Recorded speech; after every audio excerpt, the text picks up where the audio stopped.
I just came back from California, and if I never there again in my life, I will ensure that the sovereignty of Trinidad and Tobago is known to its people and respected by all.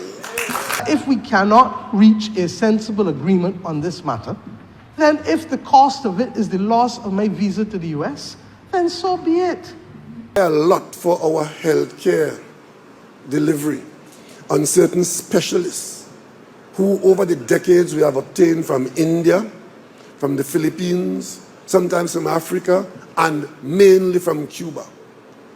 Out of the blue now we are being called human traffickers because we hire technical people who we pay top dollar equal to local rates, but we are now being accused of taking part in the program where people are being exploited. That's somebody's interpretation. And of course, there are local people here encouraging them to take away our US visas. Today, I just came back from California. And if I never there again in my life, I will ensure that the sovereignty of Trinidad and Tobago is known to its people and respected by all.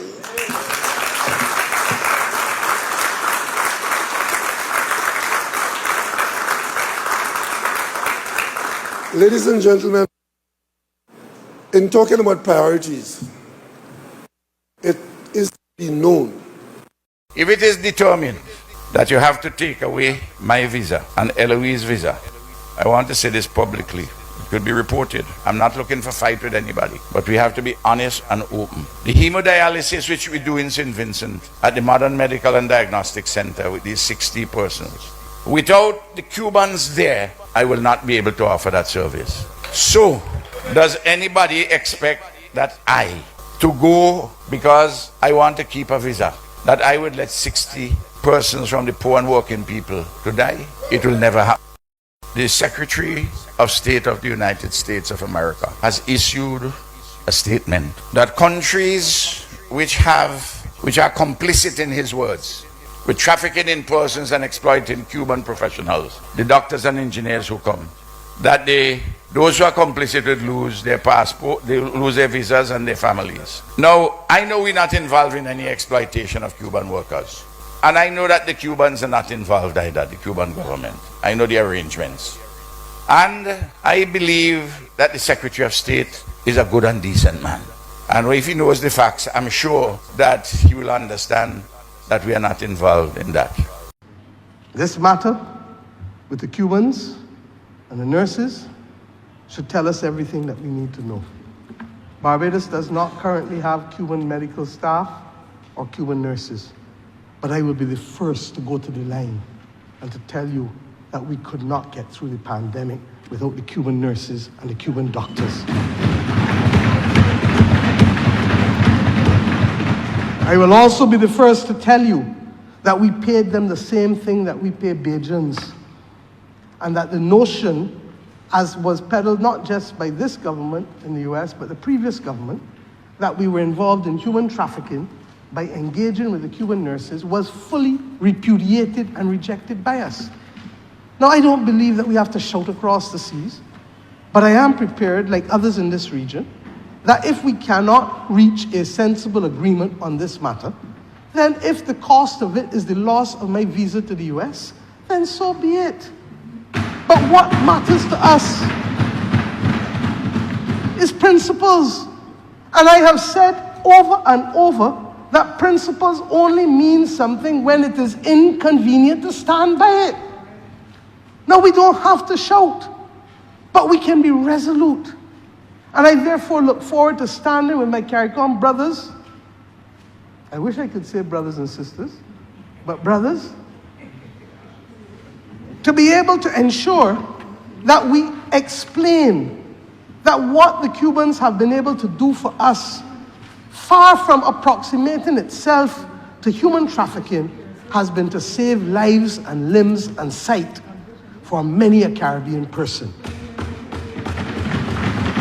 Hey, patriotic internet friends and family, welcome back to the channel in this video. Well, Jamaica has responded to the United States. Well, what should I say? The Trump administration, Marco Rubio, and guess what? Spoiler alert.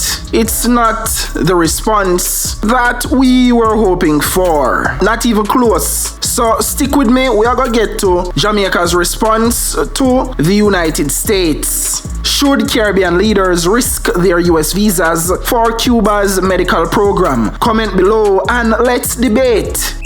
At this point, this even goes beyond visa restrictions and visa cancellations at this moment. This is about a former colonial power exercise his colonial entitlement and dominance on former colonial countries. So he feels entitled and that he has the right to still talk down to black nations and dictate terms and conditions on how we are supposed to govern our own country and ourselves. Like, we don't need no parenting for you. You don't have our best interests at heart. We don't want to not tell we what we do. Since slavery and colonization, we Africans have not united on one common cause or one common goal. We have been divided since the days of slavery and nothing still not change. Field slave or house slave. So Jamaica not taking a stance and uniting with the rest of the Caribbean country show you exactly where we are, same way. Even on the continent, the motherland itself, we still not unite and come together yet. These people actually think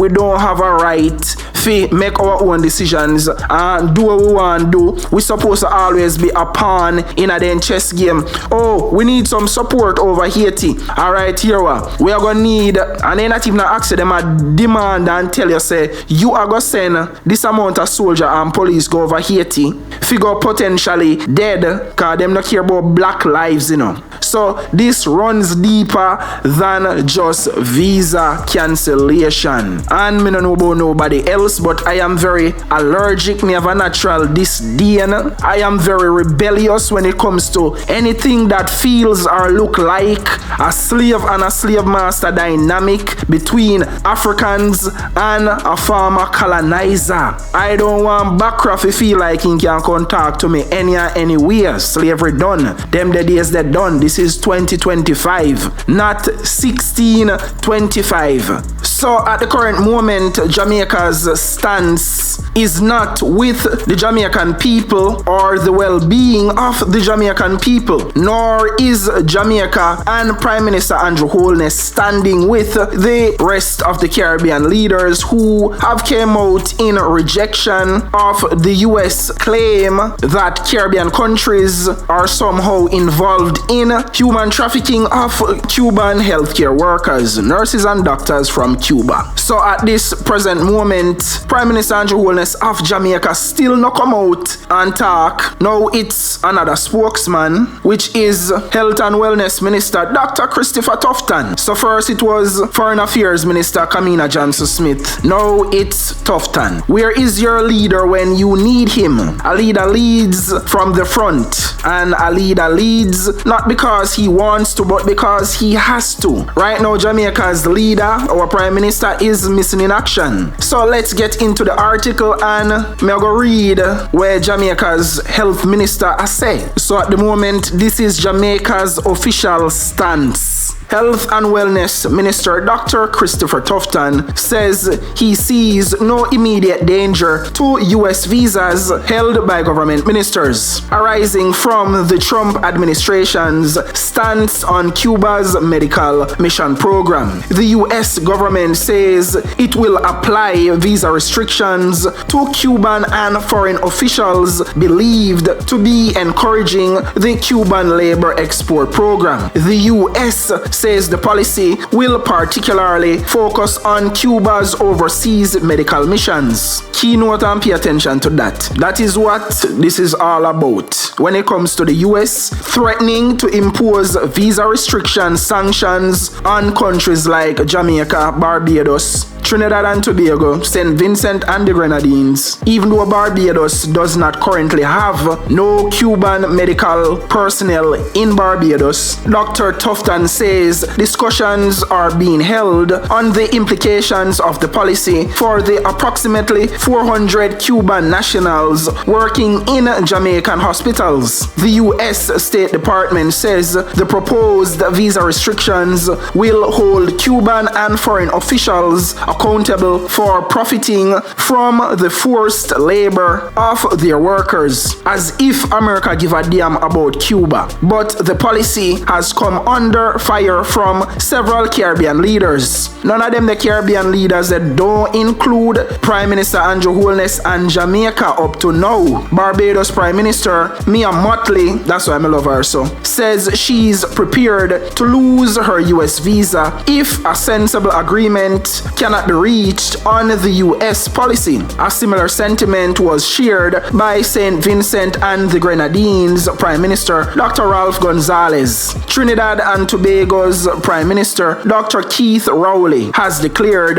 that he's willing to forego future trips to the US. The Prime Minister of Antigua and Barbuda and the Bahamas have also rejected the policy. Meanwhile, Dr. Tufton says there has been no evidence of forced labor among Cuban workers based in Jamaica. So now we see Antigua and Barbuda and the Bahamas join the fight to present a united front of Caribbean nations to America. So these countries are afraid or scared of their visas being revoked and cancelled. But for some reason, Jamaica don't have no backbone, and these other islands keep looking to see when the Jamaican leader are gonna step up. By right, Jamaica should be leading this charge. Yeah, tell me say you're not brave enough to make a stance and say, yo, we hear what you're saying, but at this moment we cannot agree with such a policy. Such a policy would severely cripple the Jamaican health sector. It will create a void, a huge void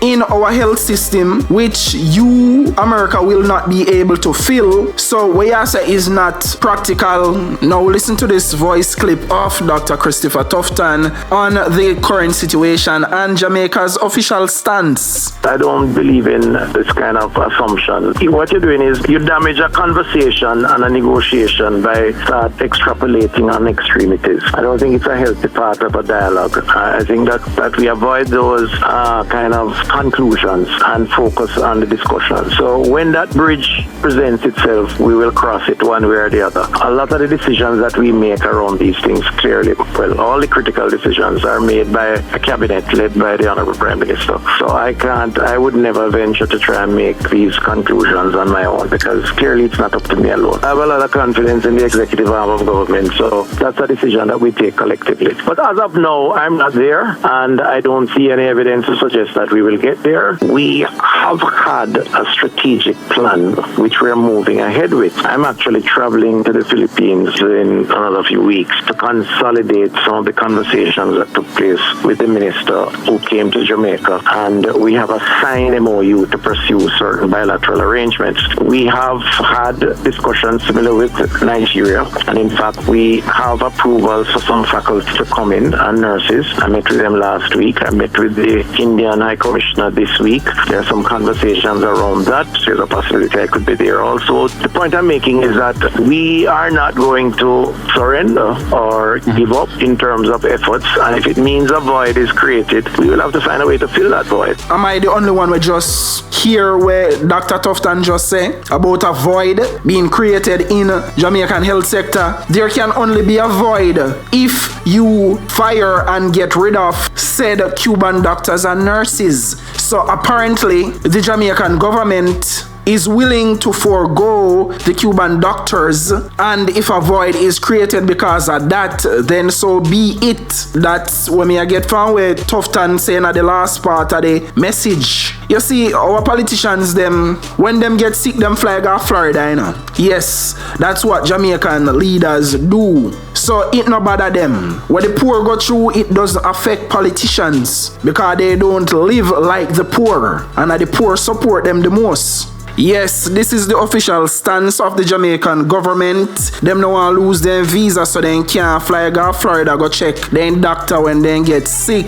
Just for bow and appease to America. Let me tell you this, man. You do the right thing because it is right. And you don't need no other reason for do it. This is the US practicing economic colonization, neocolonialism in real time and in real life. So if one did think say slavery and colonization done between Africans and Bakra, wanna make a sad mistake. So we see where up to now Prime Minister Andrew Holness is very silent. In first, we see Kamina Johnson talk with the grey area speech. Now, Dr. Christopher Tufton, Health and Wellness Minister, clearly a seek replacement from the Philippines and Nigeria to replace the 400 Cuban doctors and nurses. So don't expect to see Jamaica under the Andrew Holness led administration to take no stance against the US and say, yo, we're not upon that. We're not going to agree with that. This again show you say Jamaica celebrate a fake independence every year. If you're truly independent and sovereign, might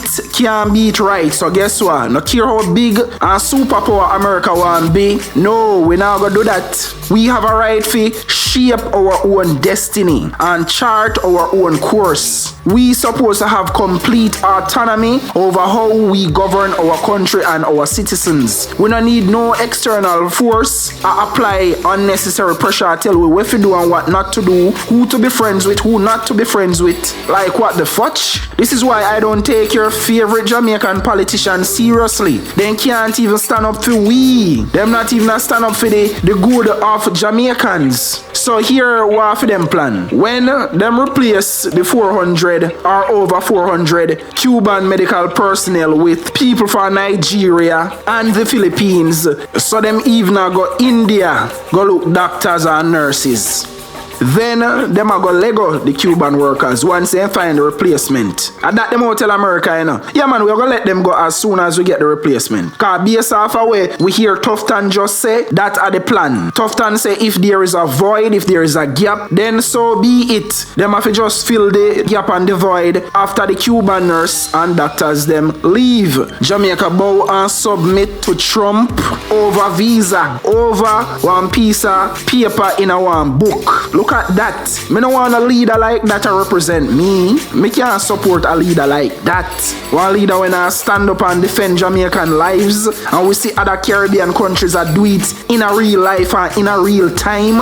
When St. Vincent and the Grenadines President Dr. Ralph Gonsalves spoke in East Portland at the People's National Party's rally, his sentiment does not reflect that of the PNP, because if that was the case, you'd have seen Mark Golding come out and say, yes, I support Dr. Ralph Gonsalves and I think Andrew Holness should come out and speak and reject America's claim to revoke and cancel the visa of political officials and countries who is engaged in the Cuban medical program. But Mark Golding never made a speech like that. So Mark Golding no better than Andrew Holness.